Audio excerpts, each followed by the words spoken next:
भाई इबादत का ताल्लुक ना गहरे रंग से है, ना मजे से है, ना जायके से है, ना लुत्फ लेने से है। इबादत सिर्फ और सिर्फ हमारे रब के लिए हैं और वो रब लायक इबादत है।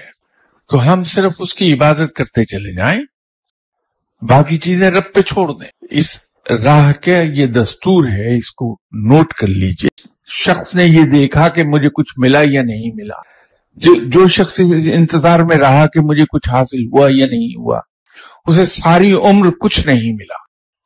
कि मैं सिर्फ अपने रब की इबादत कर रहा हूं, मुझे इससे गर्ज नहीं है कि मुझे कुछ हासिल हो रहा है या नहीं हो रहा।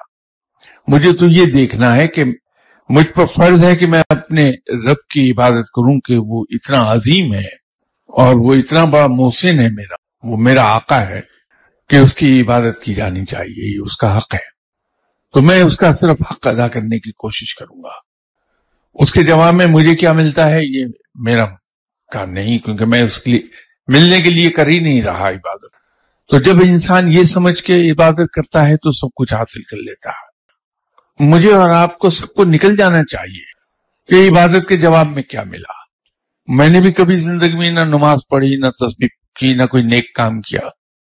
तो अगर किसी दोस्त ने डंडे वंडे मार के एक दिन नमाज पढ़ा दी तो मैं इस इंतजार में बैठ गया कि मैं वली अल्लाह कब होता हूं।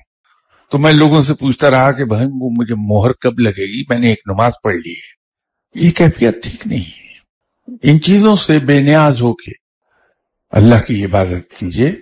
ये मत सोचिए कि इससे कुछ मिलेगा, कुछ मजा आएगा, और अगर कुछ ढूंढते रहे तो फिर सारी उम्र कुछ नहीं मिलेगा।